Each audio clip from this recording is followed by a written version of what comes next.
નમસ્કાર, આપનું સ્વાગત છે. નમસ્કાર. આજે આપણે ગુજરાતીTV.com પર સેવક માધવ જસાપરા દ્વારા પ્રસ્તુત શ્રી પ્રેમાનંદજી મહારાજના એકાંતિક સત્સંગના સાર પર એમ કે થોડી ઊંડાણપૂર્વક વાતચીત કરીશું. ચોક્કસ. મહારાજજીના ઉપદેશો ખરેખર ભગવત પ્રાપ્તિનો માર્ગ બહુ સરળ કરી દે છે. હા, એમની વાણીમાં એક અનોખી સરળતા છે.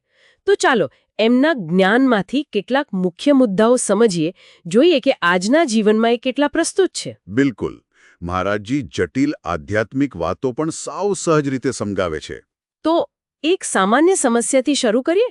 આ મનમાં સતત ચાલતા વિચારો, ઓવરથિંકિંગ જેને કહીએ છીએ. ઘણા લોકો આનાથી પરેશાન હોય છે. સાચી વાત છે. આ વિશે મહારાજજી શું કહે છે? મતલબ કોઈ જટિલ મનોવૈજ્ઞાનિક ટેકનિક વગર એમનો શું ઉપાય છે? જુઓ, મહારાજજી અહીં કોઈ લાંબી લચક વાતો નથી કરતા. એમનો ઉપાય એકદમ સીધો અને શક્તિશાળી છે. નામ જપ. નામ જપ. હા, જે ક્ષણે મનમાં કોઈ વ્યર્થ વિચાર આવે, નકારાત્મકતા લાગે, તરત જ રાધા રાધા કે પોતાના ઈષ્ટદેવનું નામ લેવાનું શરૂ કરી દો. અચ્છા. અને મહત્વની વાત એ છે કે નામ જપ ખાલી સમસ્યાનો ઉકેલ નથી, એ તો સાધનાનું પરમ ફળ પણ છે. એનાથી જીવન સાર્થક બને છે. ઓહ, એટલે કે નામ જપ એક સાથે દવા પણ અને લક્ષ્ય પણ. આ તો ખરેખર વિચારવા જેવું છે. બિલકુલ. પણ મહારાજજી જ્ઞાન, ભક્તિ, કર્મ, અષ્ટાંગ યોગ આ બધા માર્ગોની પણ વાત કરે છે. તો આ બધા માર્ગો અને નામ જપ વચ્ચે શું સંબંધ છે? શું બધાનું અંતિમ ધ્યેય એક જ છે? હા, મહારાજજી એ જ સ્પષ્ટ કરે છે. માર્ગ ભલે અલગ દેખાય, પણ એ બધાનો સાર એક જ છે. અને એ શું? સંસારનું ચિંતન છોડી દેવું અને ભગવાનનું ચિંતન કરવું. પછી ભલે કોઈ ગૃહસ્થ હોય કે વિરક્ત. મુખ્ય વાત એ છે કે કર્મ ભગવાન માટે થાય અને મન ભગવાનમાં રહે. એટલે કર્મ કરતા કરતા પણ મન ભગવાનમાં? હા, અને નામ જપ આમાં મદદ કરે છે, ચિત્તને ભગવાન તરફ વાળવામાં. આખરે તો જે ભોગોનું ચિંતન કરે એ વિષયી અને જે ભગવાનનું ચિંતન કરે એ સંત. આ જ મુખ્ય કસોટી છે, ખરું ને? હા, બરાબર. પણ ભગવાનનું ચિંતન, એનાથી યાદ આવ્યું, સંસારમાં પ્રેમ અને સંબંધો પણ છે. નિસ્વાર્થ પ્રેમ વિશે મહારાજજી શું કહે છે?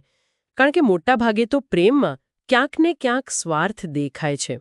ખૂબ જ સારો મુદ્દો. સાચી વાત છે. નિસ્વાર્થ પ્રેમ તો બહુ દુર્લભ છે. મહારાજજી કહે છે કે સાચા પ્રેમની પરીક્ષા ક્યારે થાય? ક્યારે? જ્યારે આપણો પ્રિયજન આપણી સાથે પ્રતિકૂળ વ્યવહાર કરે, આપણને ન ગમતું વર્તન કરે, છતાં આપણો સ્નેહ ઓછો ન થાય, અકબંધ રહે. જો આપણે ફક્ત અનુકૂળતાની જ અપેક્ષા રાખીએ તો એ પ્રેમ નથી, એ સ્વાર્થ છે. આ સ્થિતિ મેળવવી કઠિન છે, પણ અશક્ય નથી. વાત તો સાચી છે, પણ વ્યવહારમાં કદાચ અઘરું પડે. જેમ સહેલાઈથી સંસારની વસ્તુઓ કે લોકોનું ચિંતન થઈ જાય છે, એમ ભગવાનનું કેમ નથી થતું? એવો સહજ પ્રેમ ભગવાન માટે કેમ નથી જાગતો? હા, આ પ્રશ્ન ઘણાને થાય. એના માટે મહારાજજી ગીતાના શ્લોકનો આધાર લે છે, અનન્ય ચિંતનો મામ. એટલે કે પહેલાં આપણે પ્રયત્ન કરવો પડે. આપણું ચિંતન, આપણું મન ભગવાનમાં દૃઢ કરવું પડે. સતત નામ જપ અને ભગવાનના ગુણોનું સ્મરણ. એનાથી શું થાય? એ કરતા રહેવાથી ધીમે ધીમે ભગવાનનો પ્રેમ હૃદયમાં આપોઆપ પ્રગટ થાય છે. એ અનુભૂતિ પછી પોતાને મેળે જ આવે. એના માટે કોઈ બીજાના સર્ટિફિકેટની જરૂર નથી પડતી. સમજાયું. પણ આ માર્ગ પર ચાલતી વખતે પેલું કામ, ક્રોધ જેવા વિકારો પણ બહુ પરેશાન કરે છે. ક્યારેક તો એવું લાગે કે ભજન સાધના કરવા છતાં આ શત્રુઓ વધારે બળવાન થઈ ગયા છે. એવું લાગે ખરું. પણ મહારાજજી આશ્વાસન આપે છે. એ કહે છે કે આ વિકારો તો ક્ષણિક છે, આવે ને જાય. અચ્છા. જ્યારે ભગવાનનું નામ એ તો નિત્ય છે, અવિનાશી છે, મહાબળવાન છે. જે નામ ખુદ ભગવાનને વશ કરી શકે, એની સામે આ કામ ક્રોધ શું ટકી શકે? તો પછી કરવું શું? બસ દૃઢતાથી નામ જપ ચાલુ રાખો. દૃઢતાથી. અને થોડી સહનશીલતા રાખવી. જો વિષયોનું ચિંતન કરીશું તો આ વિકારોને બળ મળશે. એટલે ધ્યાન ભગવાન તરફ વાળવું અને ત્યાગનો ભાવ રાખવો, એ જ ઉપાય છે. અને પેલી ત્રિગુણાતીત અવસ્થાની વાત આવે છે ઘણીવાર. જે સ્થિતિમાં વ્યક્તિ સુખ દુઃખ, માન અપમાનથી પર થઈ જાય, એ સ્થિતિ કેવી રીતે મળે?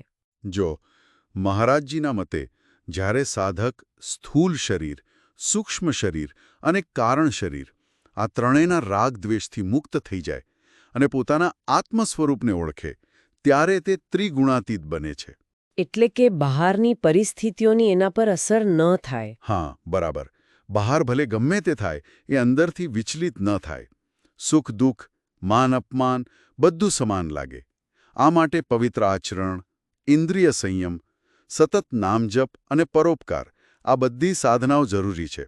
એ જ ખરી શાંતિ અને મોક્ષની સ્થિતિ છે. એક બીજો મુદ્દો છે આત્મપ્રેમ એટલે કે સેલ્ફ લવ અને સ્વાર્થ.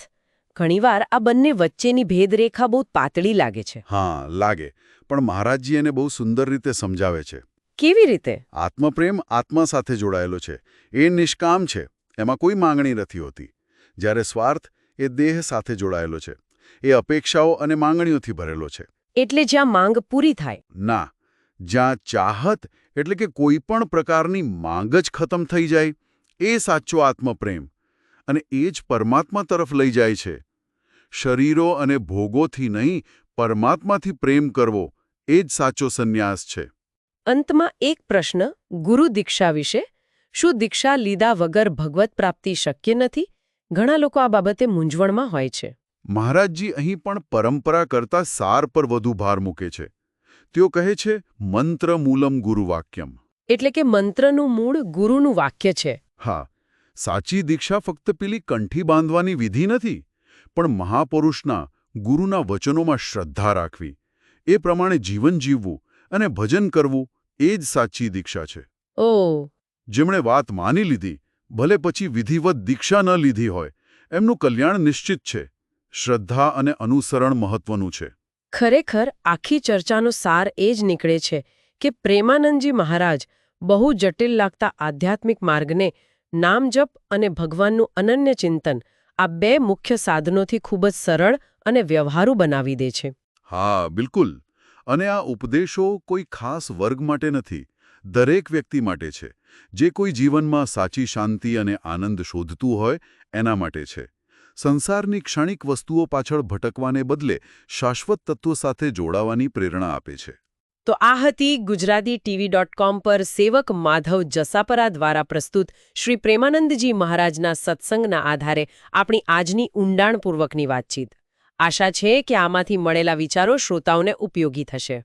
અને એક વિચારવા જેવો મુદ્દો એ પણ છે કે આજના આધુનિક ભાગદોડવાળા જીવનમાં મહારાજજી જેવા સંતોના આ સરળ પણ ગહન ઉપદેશોને જીવનમાં કેવી રીતે ટકાવી રાખવા, એનો જવાબ કદાચ દરેક વ્યક્તિએ પોતાની અંદર જ શોધવાનો રહેશે. ખૂબ સરસ. જો આ ચર્ચા પસંદ આવી હોય તો આપના અભિપ્રાય નીચે કોમેન્ટ બોક્સમાં જરૂર જણાવશો. gujarati.tv.com ને લાઇક કરો, મિત્રો સાથે શેર કરો અને ચેનલને સબસ્ક્રાઇબ કરવાનું ભૂલશો નહીં. જય શ્રી રાધે. જય શ્રી રાધે.